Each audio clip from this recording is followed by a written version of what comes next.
They say trauma blurs memories, but I remember everything about that night. The sound of screeching tires, the taste of blood in my mouth, the cold metal slicing through my side like a whisper before the scream, and then silence. A kind of silence that wraps around you like a wet cloth, suffocating but familiar. I remember thinking, maybe this is it, maybe this is how I leave. And you know what? I wasn't afraid. Not of dying.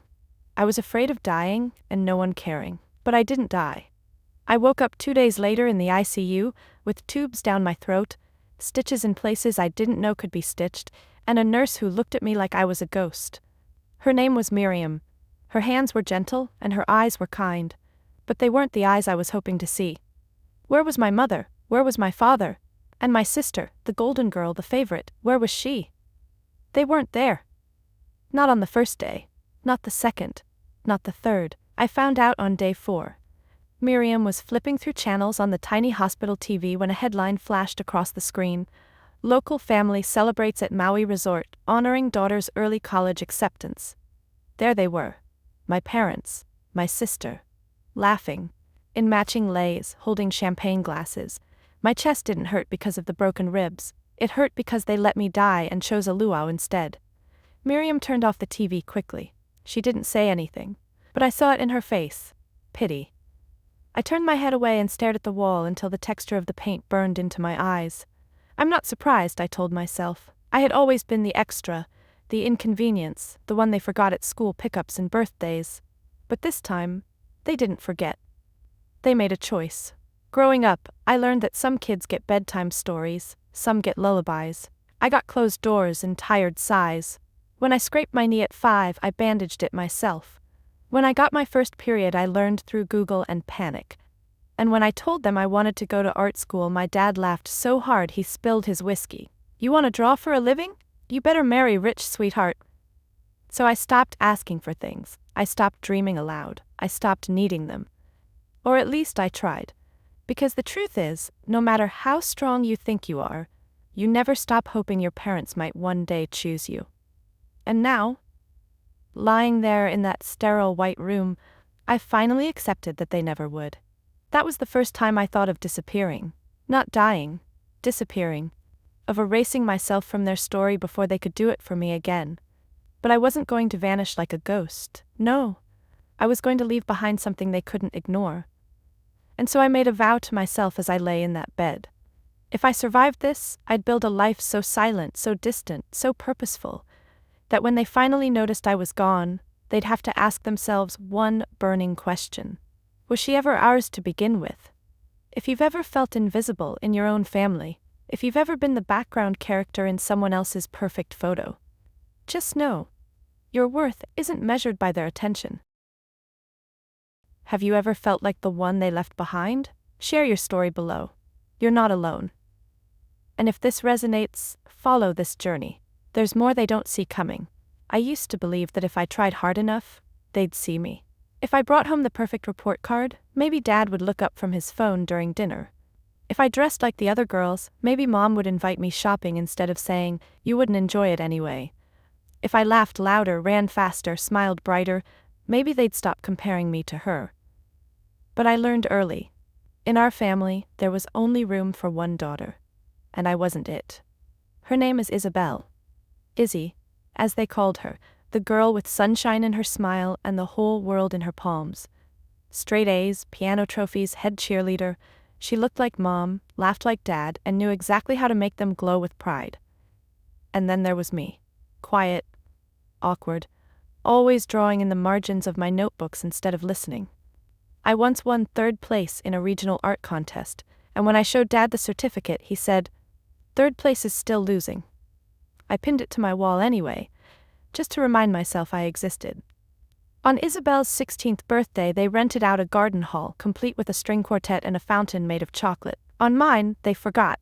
I ate leftover lasagna alone at the kitchen table. At first I told myself they were busy. Later I stopped making excuses for them. Funny thing is, I never hated her. Isabel was nice, in that polished, magazine cover kind of way. She didn't bully me. She didn't have to. Her existence alone was enough to erase mine. When I told my parents I wanted to apply to an art program out of state, Mom actually laughed. "Oh, honey, art won't feed you. Be practical. Be like your sister." She just got into Stanford's pre-med. So I applied to the same business college they wanted, majored in accounting, and quietly started losing myself. By sophomore year, I stopped drawing. My sketchbooks stayed under the bed, collecting dust, their pages blank, just like how I felt inside. No one noticed. I started getting sick often, migraines, ulcers, even fainting spells. My doctor said it was stress. My mother said, "You've always been dramatic." I once collapsed in the campus library. The paramedics took me in.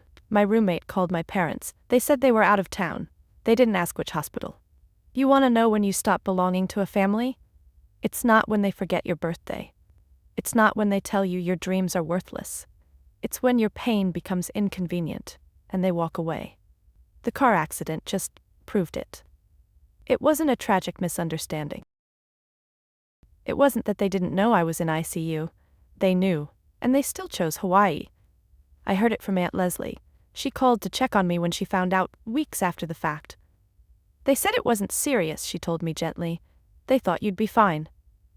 I had 3 cracked ribs, internal bleeding, and a concussion so severe I couldn't speak for days. But sure, I'd be fine. That night, when the pain kept me awake, I sat up and wrote in the back of a hospital bill envelope, "I am the forgotten daughter." The space between family portraits, the one they always thought would stay silent. It wasn't a poem, it wasn't a cry for help. It was a seed, and I was ready to plant it. Miriam brought me soup the next day. She never asked too much, but she always stayed just long enough. One evening she looked at me and said something I've never forgotten. "You don't need their permission to matter." That's when the idea began to take shape. Not just of leaving, but of rebuilding, of becoming more than they ever thought I could be. Not for revenge, for me. The thing about almost dying is, it strips everything down. Your regrets, your truths, your lies to yourself, all of it floats to the surface like oil in water, and you have no choice but to look at it. For me, it was a Tuesday. Rain tapped gently on the hospital window while Miriam spoon-fed me warm broth. My hands still trembled from the meds, but I'd stopped resisting help. I let her be kind, that's when she said it. "You ever think this was the universe's way of giving you a second shot?"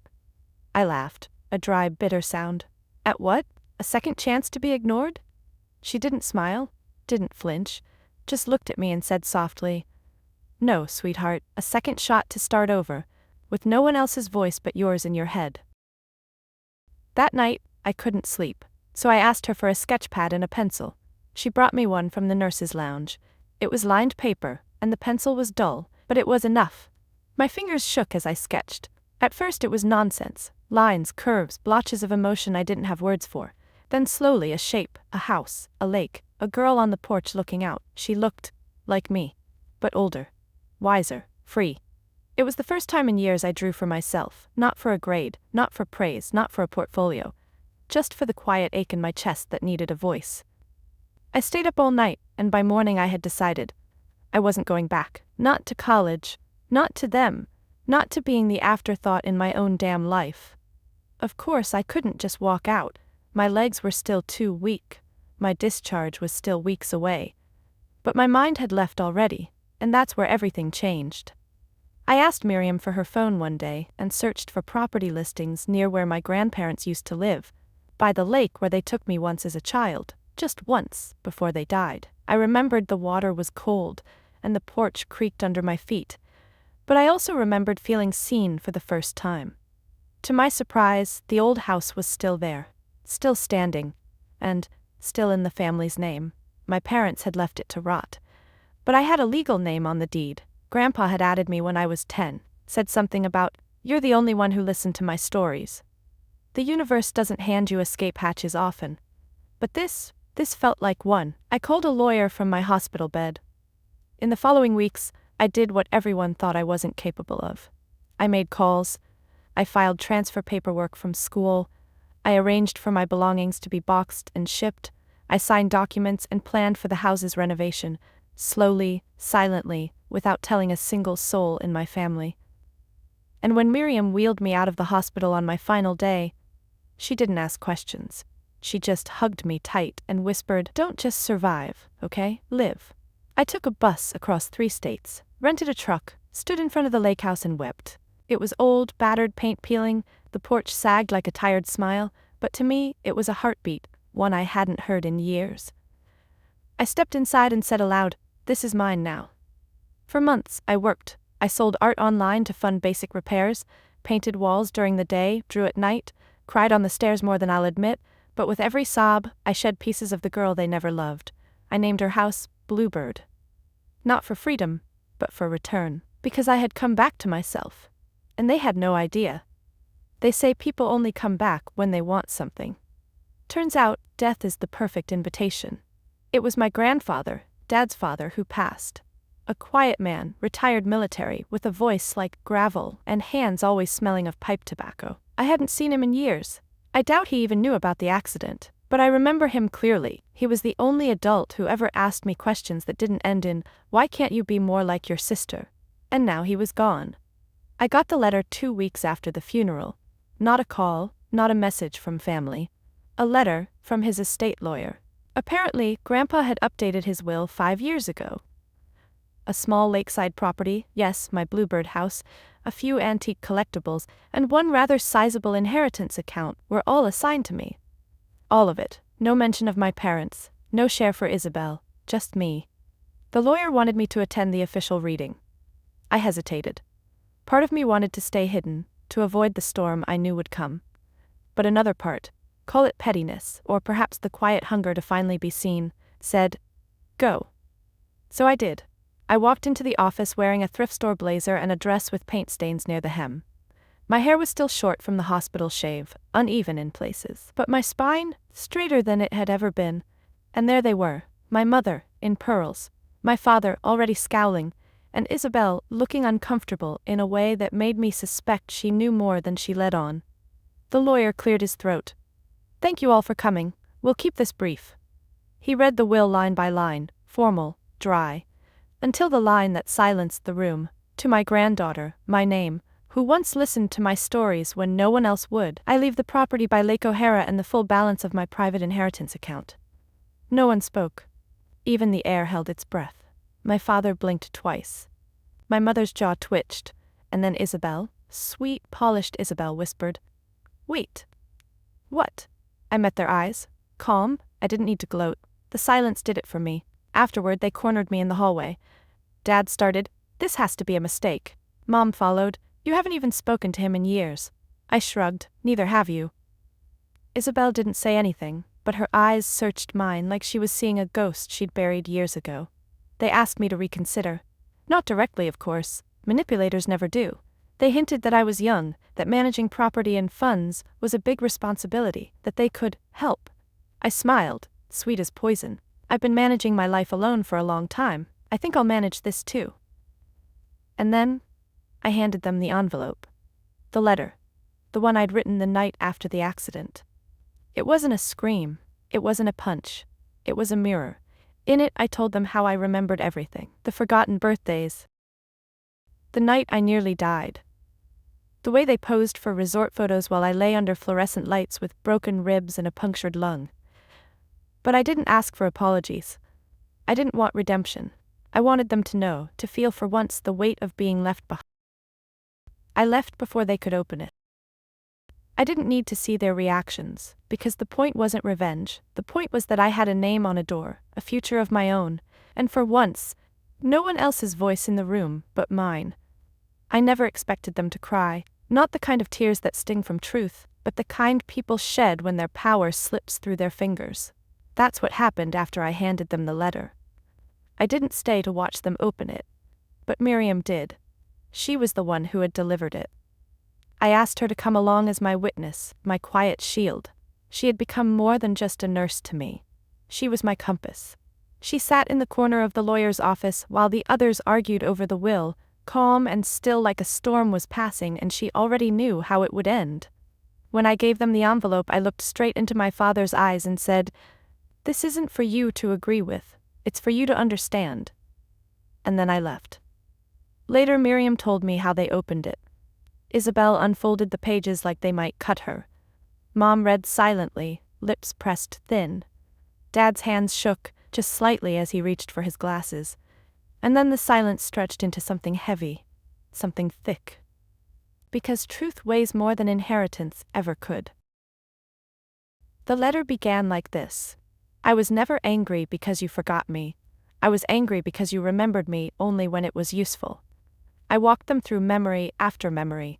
Not to hurt them, but to map a trail of absence they left behind. I reminded them of my 7th grade play, where I looked out from backstage and saw 3 empty seats reserved in the front row. I told them how I sat alone in the nurse's office for hours with a fever of 103 because they didn't pick up the phone. How I stopped trying after that, and then I told them about the hospital, the moment I realized they had deliberately chosen not to come. I wasn't an emergency to them, I was a disruption. But I didn't end it with bitterness. I ended it with a truth that was harder to admit than the pain. I don't hate you. I just finally understand that love shouldn't have to be earned. Miriam said. Isabel cried first, quietly, like she wanted to press the tears back in. My mother said, she always was too sensitive. And my father, he folded the letter back into its envelope, smoothed it flat like it was a receipt, and muttered, she's being dramatic. Always was. They left 5 minutes later, no words, no messages, no calls. Just silence. The kind of silence that used to destroy me, but now, it felt like freedom. I kept a copy of the letter, not because I needed to reread it, but because I wanted to remember the version of me who wrote it. The girl who stood up. The girl who chose her truth over their approval. The girl who let them go. The next week, a card came in the mail. No return address, just 5 words inside. I'm sorry, I should have seen. It was in Isabel's handwriting, no signature, no number, just a sentence. It didn't fix anything. But it cracked a window open. Maybe one day I'll write back. But for now, I sit on the porch of the Bluebird house sketching under golden light, my fingers smudged with charcoal, my soul quieter than it's ever been. I'm not interested in revenge. I'm interested in reclamation. And this life? These walls I rebuilt? This version of myself I fought for? It's mine.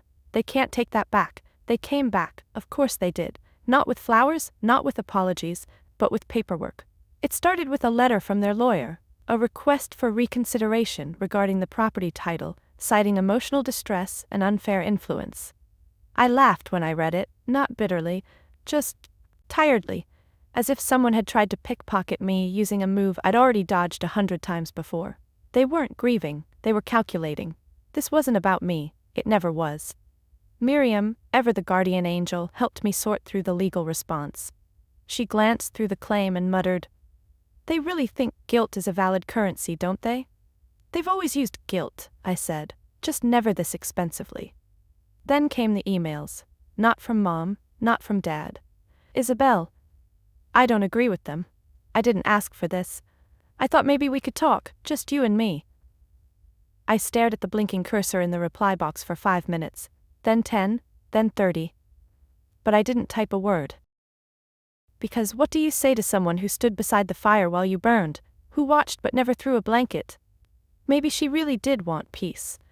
But peace, I'd learned, wasn't something you gift to others, it was something you protect within yourself. Still, I couldn't help but wonder, why now? Why push so hard after everything had been settled? The answer came during an overheard phone call. I was restocking canvases in the back room of the Bluebird Art Shelter, a program I'd started for kids with difficult homes, when I heard my assistant talking on speakerphone. She didn't know I was nearby. Her sister's family went bankrupt last quarter. Bad investments. Her parents' house is in foreclosure. And just like that, clicked. They weren't coming back because they missed me. They were circling like vultures, smelling value, sensing weakness, hoping I'd be the same girl who once begged for attention. But that girl? She didn't live here anymore. A week later I sent my own letter. No emotions this time, just facts. The house and inheritance were legally mine. All communications must go through my lawyer. No further contact would be acknowledged unless regarding personal reconciliation, and that would be on my terms. I didn't sign it, love. I didn't sign it yours, just my name. Bold, clean, unapologetic. Then I did something I never imagined I would. I threw out the copy of the old letter. Not out of anger, out of closure. I didn't need it anymore to prove I was real. I had roots now, a home, a purpose. People who called me Miss K, who showed up for painting classes with bruised arms or heavy silences, and slowly, under brushstrokes and warm light, began to smile again. They didn't know about my family. They didn't need to. They just knew I was someone who made space, and for the first time, that was enough. Isabel wrote one more time. I don't blame you for walking away. I think I would have too. I just want you to know I saw you, even when they didn't. I was just too scared to stand beside you. This time I replied, I don't hate you, but I'm building a life where fear doesn't decide who I let in. Maybe one day we'll have coffee, but right now, I'm still learning how to sit at the table I built. I didn't expect a response. I didn't need one. Some people disappear to be chased. I disappeared to become. It's been 2 years since the accident, since the porch of the Bluebird house creaked beneath my feet for the first time in forever, since I sat with broken ribs, a bruised heart, and a mind full of plans no one thought I could make. And now, I wake to sunlight bleeding through gauze curtains. I teach art classes to kids who once flinched at raised voices, but now raise hands eagerly for more paint. I make tea for myself in the morning and drink it hot, not reheated 3 times because I was too busy pleasing someone else. I'm not healing anymore. I'm healed. At least, enough to know I deserve to take up space. People ask me sometimes, don't you miss them? It's never easy to answer. I miss the idea of them, the version of my family that only ever existed in my head. But I don't miss being invisible. I don't miss the contortions I had to twist myself into just to be tolerated. And I don't miss the silence. Because now, silence means peace, not punishment. The Bluebird house has become more than mine. It's a sanctuary. We host Sunday painting circles with music and laughter that spills out onto the lake. The kids nicknamed it the Color House. One boy even asked if it was magic because it makes bad thoughts go quiet. Maybe it is magic. Maybe that's what happens when a space is filled with love, not just lineage. A few months ago I stood by the lake alone. It was dusk, sky soft with pink and amber, the kind of quiet that feels sacred. And I whispered to no one in particular, I'm not missing anymore. I didn't realize I'd been holding that sentence inside for years. Because I used to believe that if they didn't claim me, I'd always feel lost. But I've learned something sacred now. Being found doesn't require being searched for. Sometimes it just takes one brave step out of the shadow. Isabel hasn't written again. I'm okay with that. Maybe she's living her own truth now. Maybe one day our paths will cross again, not as sisters by blood, but as women who once shared a fork in the road. And my parents? I don't check. I don't stalk their lives online. I don't wait for updates or holidays. Forgiveness, for me, isn't about inviting them back in. It's about no longer building myself around their absence. So here I am. Not a success story, not a cautionary tale. Just a girl who refused to stay erased. A woman now, really, hands covered in charcoal, heart steady, voice unshakable. And if someone asked me what changed everything, I'd say, I stopped waiting to be rescued. I rescued myself. If you've ever felt forgotten, unseen, unwanted, I wrote this for you. Not to dwell in the ache, but to remind you, your worth is not up for negotiation. Your voice is not optional. You are not missing. You're just not where they expected you to be, and that's powerful. If this story lit something inside you, no matter how small, leave a comment. Share the moment you realized you were worth more than the version of you they kept. And if you've made it this far in my journey, thank you. Stay, subscribe, keep walking forward. We don't need their map, we've got our own now.